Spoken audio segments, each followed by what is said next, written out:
Meu nome é Almir Napoleão, estou aqui na Câmara Municipal do Rio de Janeiro, mais especificamente Cinelândia. Está aí o Teatro Municipal do Rio de Janeiro, para mim é um dos maiores espaços. Aqui é a Cinelândia. Queria dizer a vocês que nós vamos entrar agora na Câmara, fazer uma entrevista com a vereadora Andréia Gouveia. Ela vai falar do seu mandato, vai falar das dificuldades do seu mandato, vai falar de um assessor que teve alguma dificuldade, que morava na Rocinha, um assessor chamado William. Ela diz que ele tem explicação. Vamos entrar na Câmara, Salomão, e vamos entrevistar a vereadora que está nos aguardando, tá bom, Salomão? Meu nome é Almir Napoleão, meu blog é www.almirnapoleão.com.br. Estou aqui na companhia da vereadora Andréia Gouveia. Vereadora, a senhora me permite a gente ter uma conversa, eu colocar essa conversa no blog? Claro, tem toda a minha permissão. Vereadora, o que nos trouxe aqui foi um encantamento pelos seus 8 anos, completo agora de mandato. Mas a gente está aí ouvindo alguma coisa que a senhora não é mais candidata? Não, esse ano não. Eu tenho assim um compromisso que vem desde 2004 na minha primeira campanha, está lá escrito em todo o meu material de campanha de 2004 e de 2008, que eu defendo uma tese de que o Legislativo também só pode ter uma reeleição para o mesmo cargo, igual ao Executivo. Então eu já tive a minha reeleição para vereadora. Aí agora eu tenho que esperar 2 anos e aí definir se eu quero. Eu tentei ser prefeita. Não consegui a indicação do meu partido, né? Porque para ser prefeita eu queria, porque é um novo cargo. Mas daqui a 2 anos, então eu vou decidir se eu ainda tenho idade e fôlego para vir de novo a deputada estadual, federal, Senado. Né? A gente entende, pelo que eu tenho visto aí, eu acho que o seu ciclo aqui ainda não terminou. Pois é, nunca as pessoas acham que o ciclo terminou, por isso que ficam indefinidamente nos cargos. Todo mundo acha que, não, ainda tem muita coisa para fazer. Mas no seu caso, não é a senhora que acha, acho que o eleitor em si entende. Eu, particularmente, como sou admirador, eu vejo o parlamento, eu encaro o parlamento como a senhora usa o parlamento. Com atividade com comissões, a senhora luta para realmente ser presidente de comissões, a senhora tem uma busca intensiva no plenário. Eu acho que é por aí, porque hoje o legislativo ele confunde uma parte com o executivo e se mistura, não é verdade? E não tem o mandato como ele deve ser feito. Então a gente fica muito triste porque eu agradeço muito, tenho recebido apelos e e-mails e mensagens das pessoas, pelo amor de Deus, fica, não sai. Mas a verdade é que vai vir gente boa. Outras pessoas serão eleitas, outras pessoas terão, vamos dizer, se gostaram da maneira como eu procedi, podem fazer do mesmo jeito, né? Você vai deixando exemplos também. Mas o legislativo, dessa forma que a senhora conduz, é um pouco pesado, né? Mas é possível. A senhora teve muita dificuldade aqui na Câmara. É difícil porque o que aconteceu? Ao longo do tempo, o legislativo foi perdendo a substância do que para ele serve para quê, né? Foi se confundindo, as pessoas se elegem para o legislativo, mas elas estão com vontade de ir para o executivo. Elas querem virar secretário, virar ministro, deixam o mandato delas no legislativo, que é um poder independente do executivo, né? Tem funções, claro, você faz parte de uma base governamental, o legislativo é isso também, e tem lá a oposição, né? Você é de um poder independente, você não é do executivo, né? Você tem que defender aquelas prerrogativas ali do legislativo. Quando você se elege para o legislativo e no dia seguinte você já foi nomeada secretária e sai do legislativo, depois volta de novo, porque está na hora do prefeito votar um projeto do interesse dele, precisa do seu voto, o seu suplente não quer votar, quer dizer, isso destrói, né, como é que nós organizamos a nossa vida, né, no judiciário, executivo e legislativo. Quando você começa a confundir esses dois poderes, executivo e legislativo, já é um problema. E agora a gente está conseguindo misturar o judiciário. A gente vê legislando e a influência do executivo no judiciário e passa dos limites. Deixa eu perguntar uma coisa, a senhora teve dificuldade na outra legislatura com o executivo, não teve? Nessa foi melhor ou teve não, mesmo? Eu continuo oposição, né? Eu fui oposição no primeiro legislatura e sou também oposição ao governo Eduardo Paes, mas eu tenho que reconhecer que hoje é muito mais fácil, como vereadora, na minha missão de fiscalizar o executivo, eu tenho mais facilidade de entender qual é a estratégia de atuação do executivo, porque há um pouco mais de transparência no orçamento. Hoje tem um pouco mais de informação, tipo quais são os indicadores da educação, os indicadores da saúde, quais são as metas que o governo quer alcançar. Ainda não tem para tudo, mas já tem para mais coisas. Então, a avaliação do governo hoje é mais fácil de ser feita do que no governo anterior. E, pessoalmente, eu tenho uma maior facilidade de lidar com o prefeito e com alguns secretários, porque já fomos do mesmo partido.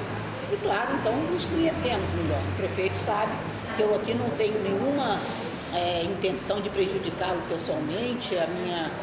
Meu mandato é um mandato republicano, né? E eu sempre, as minhas críticas são sempre de acordo com as ações dele, com os programas dele, não com a pessoa dele. Vereador, em 2008, a gente viu que a campanha eleitoral ficou um pouco confusa, né? O processo foi difícil, né? A senhora teve alguma dificuldade, não teve? Várias.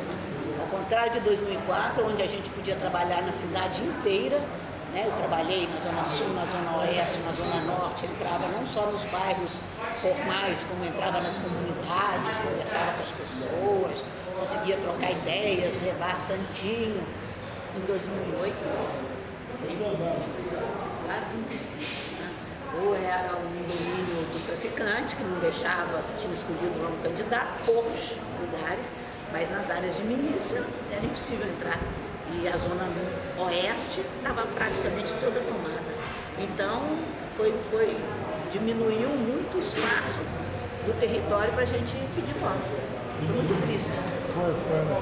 Houve alguma dificuldade da senhora ali na São Conrado? Na Rocinha, né? A verdade é que na Rocinha era uma comunidade dominada pelo tráfico, foi classificada, embora existam muitos problemas.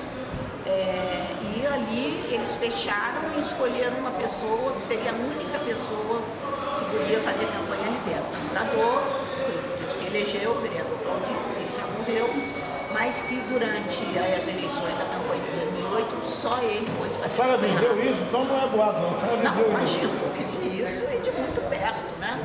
De muito perto. Eu não pisei na Rocinha. A senhora tinha um trabalho assim? Eu não tenho centro social, porque eu sou contra o centro social, mas eu trabalhei muito pelas escolas públicas da Rocinha, para limpeza da Rocinha, para o lixo, para a saúde, fiz muita emenda para aumentar o... Depois teve dificuldade de voltar? Não pude voltar. Claro, como eu trabalhei o meu mandato muito pela Rocinha, muita gente sabia e me conhecia. Então eu acabei tendo meus votinhos lá, sem que as pessoas precisassem de dizer que eu vou votar em mim, não é? Mas eu não pude ir pessoalmente, né? Eu não pude ir. E um dos problemas não era nem por mim, eu até acho que contra mim o tráfico local não faria nada, mas quem é que ia se aproximar de mim? Que morador teria coragem de chegar perto de mim se eles já estavam avisados de que só um candidato podia fazer campanha e levar o voto deles? Então eu mesmo não ia fazer a população passar esse constrangimento. E essa pessoa, quando eleita, essas pessoas representantes desse segmento, quando chegavam aqui na casa, tinha uma boa representação ou eram figuras apagadas? Entrou mudo e saiu calado. O vereador, infelizmente, está morto. A gente, evidentemente, não deseja a morte de ninguém, respeitando a memória, mas, na verdade, nunca vi, nos 3 anos que ele ficou vivo até o último ano do mandato, ele nunca compareceu no microfone do plenário, ou para defender um projeto, ou para discutir uma ideia, ou para se manifestar alguma coisa, né? Passou em brancas nuvens. Perguntou a senhora, vereadora, agora, acabando acreditando que esse ciclo está terminado, a senhora não tem nenhum projeto? Tenho. Quais são os seus projetos? Eu sou jornalista, minha profissão é jornalista. Trabalhei 30 anos, né? E quero voltar ao jornalismo, quero estar lá, ó, outro lado como ele está agora. Isso. Mas perguntou a senhora. De rádio. Um programa de rádio? Isso.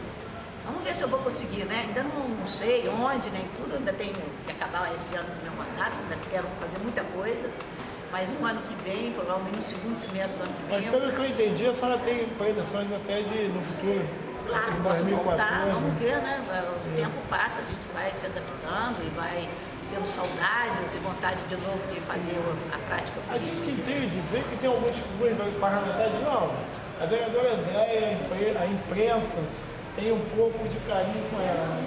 Pelo fato da senhora ser jornalista, ou a senhora... As pessoas, eu escuto muito isso, né? As pessoas, evidentemente, muitos jornalistas me conhecem, embora eu já seja velhinha, e essa turma nova que está aí na redação, nem foram meus colegas de redação. Mas eu acho que não sou só eu. Quando você percebe, eu faço uma atuação que evidentemente não foge das características da minha profissão, né? E eu me elegi dizendo isso, que eu ia ser assessora de imprensa da população dentro da Câmara e da Câmara para a população. Então eu estou sempre muito disposta a contar o que está acontecendo aqui dentro e o que está acontecendo na prefeitura. E para isso eu busco a informação, eu dou informação concreta. E o jornal quer informação, ele não quer minha opinião. Eu não dou opinião, eu dou informação. Eu atuo como uma jornalista aqui dentro da Câmara. Por isso que eu sou ouvida, porque eu dou material de trabalho para a imprensa. A gente que está fora, às vezes a senhora sentiu assim, quando a senhora se lançou candidata a prefeita, acho que a imprensa já não sorria tanto, porque hoje ela segue alguns interesses, se eu estou enganado. Não, eu até recebi muito apoio, vamos dizer assim. Sabe por quê? A imprensa, para a imprensa, uma campanha sem debate é a morte. Chega na hora da eleição, a imprensa quer vender jornal. Se você tem uma imprensa onde não tem debate, não tem discussão, o candidato já sai com 70% do voto, vai vender jornal? Vai. Então, murcha. É um momento que a imprensa cresce. Se você não tem bons candidatos, um fazendo oposição ao outro, denúncias, não vai ter cobertura de imprensa. A imprensa pode até ser mais favorável a um governo, editorialmente preferir que um ganhe e que o outro perca, mas ter bons candidatos para ter um bom debate, não há imprensa que não queira. Campanha eleitoral sem debate não existe. Mas eu acho que até a população sente falta disso. Claro, é do ser humano, é da cidadania. Se a gente não tiver, a gente não pode deixar o porquê morrer, né? As pessoas têm que perguntar, mas por quê? Hoje ninguém mais pergunta por que é assim, mas por que tem que tomar essa decisão? Mas por que o prefeito quer fazer isso? Por que o metrô tem que passar por ali e não por lá? Por que tem que fazer uma transoeste aqui? Por que o posto de saúde não abre até as 8 horas da noite? Ninguém mais faz pergunta. Né? E a senhora acompanha essas audiências públicas fora? Eu tenho acompanhado, sabe? Eu fiquei esses anos todos na comissão de orçamento, fiz várias audiências públicas, pelo menos 4 por ano com cada secretaria. Eu sonho com o parlamento, eu gosto do parlamento, e a gente se identifica com a sua experiência, né? A gente não conhece alguns vereadores e a gente não tem assim, esse encantamento, a busca de estar sempre, até incomodando a vereadora. Assim, não, incomodando não, eu adoro ser incomodada por quem está interessado. Não, até porque só nem me perde nada. Não, só quer ideia, ótimo. O conhecimento é uma riqueza que a gente repassa, não é verdade? Eu fico muito feliz de estar aqui conversando. Outra pergunta, senhora, vereadora. No caso aí, o PSDB, que é o partido que a senhora é até líder hoje, que eu entendo, hoje da bancada. Eu acho que por enquanto ainda sou, mas vou passar de volta para a Tereza. Isso.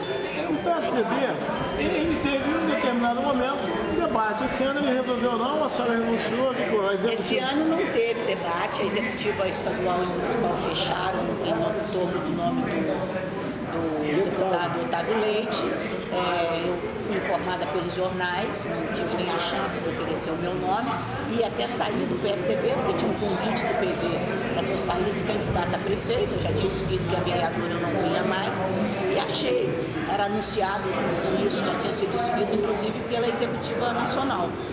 Mas, assim, dias antes do prazo final para a mudança de partido, eu fui chamada em Brasília e os senadores lá que fazem parte da Executiva Nacional, junto com o presidente do partido, fizeram um apelo para que eu não saísse, porque não estava nada decidido, que eles queriam fazer debate, que eles queriam vislumbrar e definir quem seria, nesse momento, o melhor candidato para essa conjuntura. Não é que um seja melhor ou pior, são conjunturas. Nesse momento, quem tem melhor condição de fazer o debate político eleitoral. Eu achava que era ele. Mas não houve isso também. Infelizmente, na verdade, o deputado Otávio Leite, ele é mais jeitoso, e ele foi lá em cada membro da Executiva Nacional, ele é deputado federal, ele está lá perto deles, e conseguiu bater assim no ombro, na amizade, poxa, me apoia, eu quero ser o candidato a prefeito e tal, e foi decidido assim. E até o executivo aí é uma situação até mais, acomoda mais a situação. Dizem que sim. Deixa eu perguntar outra coisinha a senhora, eu sei até que eu sei que a senhora está aberta, né? Um probleminha com o assessor da senhora que não resolveu, né? A senhora tinha, eu defendo, olha só, eu tenho uma empresa, eu tenho meu filho, eu tenho 2 filhos. E eles vão arrumar, eu não sei, na verdade, o que meus filhos falam. Então, todas as vezes que a gente conversa com alguém, fala sobre a senhora, as pessoas dizem, mas a vereadora teve um incidente, mas a gente sabe que é um fato isolado, né? Olha só, o William não era um assessor, ele era um amigo. Ele é um amigo, a família dele frequenta a minha casa, e as minhas festas, né? E eu fiquei muito chocada quando eu vi aquelas imagens, porque eu não entendi nada, porque aquelas imagens eram o contrário de tudo, de toda a lógica daqueles últimos anos de política na vacina que eu acompanhei. O William era o inimigo do NEM. Ele ameaçava, ele ia contra o que o NEM decidia. O NEM tinha lá o grupo político dele que ele apoiava. Então, quando eu vi aquelas imagens, né, mas enlouqueci, falei, mas não é possível. Exonerei ele imediatamente, porque eu acho que ninguém que esteja sob suspeita pode estar recebendo dinheiro público. Está sob suspeita, tem que ser afastado imediatamente. E eu disse quando o exonerei, eu espero que ele consiga explicar isso, que isso tenha uma explicação, porque isso contraria o que eu conheço dele e o que eu acompanhei na vida dele. E essa explicação virá. E eu tenho certeza, eu já estou convencida de que ele foi uma vítima ali. E quando a história for contada no julgamento, todo mundo verá. E eu fico muito feliz porque eu não me enganei na pessoa que o William é. Ele é uma pessoa que merecer de volta a minha confiança. Eu digo isso porque eu agora conheço os fatos, conheço as circunstâncias, temos provas de como é que a coisa ocorreu, assim, como é que é a vida. Quem não vive numa comunidade não sabe como é a vida de uma comunidade, né? Como é que é a relação com o traficante. Mas isso eu vou deixar para que o julgamento dele revele. Vereadora, eu sonho, né? Não sei nem se, como a senhora disse, eu acho que não sei nem se a minha idade ainda permite, mas eu sonho um dia, se eu conseguisse chegar ao parlamento, de ter um mandato. Eu acho até interessante, né? Eu vi uma vereadora chegar aqui na casa e dizer o seguinte, que o salário dela seria doado a uma instituição. Coitada, ela não conseguiu cumprir. E a senhora está cumprindo aí a doação de uma continuidade de um mandato. Né? Ela não conseguiu cumprir o salário, que ela disse que daria.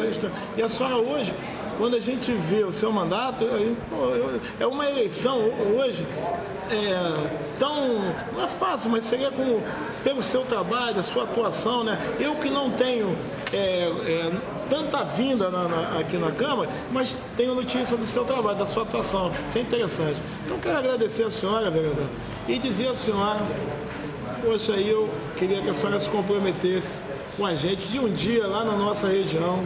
Eu faço sempre uma reunião, convidar a senhora, a senhora chegar lá. E eu tenho certeza que a senhora vai enriquecer muito a gente com o seu conhecimento, com a sua trajetória. Também. Eu adoro ouvir as pessoas. A troca sempre traz benefício. Mas eu acredito que a gente vai ser bem mais alimentado com o seu conhecimento. Eu queria agradecer a senhora. Vou levantar aqui, Salomão. Dar um abraço na minha vereadora. Pena que eu acho que a senhora vai ser minha deputada, vereadora. Será?